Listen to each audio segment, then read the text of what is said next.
বর্ষার আগেই জামালপুরের ইসলামপুর উপজেলায় বিস্তীর্ণ এলাকা জুড়ে শুরু হয়েছে যমুনা নদীর তীব্র ভাঙন। গত এক সপ্তাহে প্রবল স্রোতে বিলীন হয়েছে 2 শতাধিক বাড়িঘর। ভাঙন কবলিত মানুষ পূর্বপুরুষের ভিটে ছেড়ে ছুটছেন নতুন ঠিকানার খোঁজে।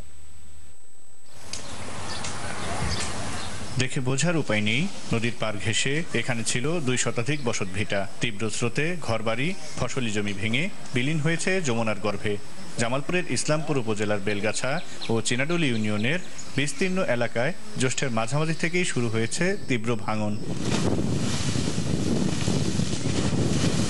গত এক সপ্তাহে সবকিছু হারিয়েছে 2টি ইউনিয়নের 2 শতাধিক পরিবার।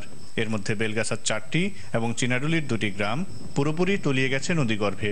হুমকির মুখে পড়েছে শত বছরের ঐতিহ্যবাহী গোঠাইল বাজার, গোঠাইল হাই স্কুল অ্যান্ড কলেজ সহ সিনিয়র মাদ্রাসাটিও। 3 ভাঙ্গা দেওয়া রাস্তাঘাটো বাড়ি ঘর উড়ায় ছাপড়া ছুপড়ে উড়ায় আছি আমরা। এখন 2-4-10 বিঘা জমি নাঙ্গরা আছে, আল্লাহ দিলে সব নদী মধ্যে চলে গেছে।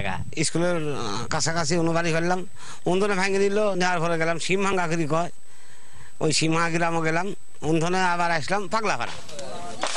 শেষ সম্বলটুকু বাঁচাতে ভাঙন কবলিত ক্লান্ত মানুষেরা আবারও ছুটছেন নতুন ঠিকানার খোঁজে। 6-7 বার ভাঙলাম, আবার ভাঙতে পারছি। কই যাবো, কই নিবো, আর এখানে নিয়ে গেছে হানুন তো ভাঙা নাগে। তাহলে দেখেন তো আমরা গরিব মানুষ কিভাবে করে চলি ভাই। জেলা প্রশাসনের কর্মকর্তারা বলছেন, নতুন করে ভাঙন কবলিত এলাকাগুলো রক্ষায় সংশোধিত প্রকল্প সংশ্লিষ্ট মন্ত্রণালয়ে পাঠানো হয়েছে। আমরা সরকারকে বিষয়টি অবহিত করেছি। আশা করি এই সংশোধিত ডিপিপি অনুমোদিত হবে এবং এই নতুন ভাঙন কবলিত এলাকায় তীর সংরক্ষণ কাজ শীঘ্রই শুরু হবে।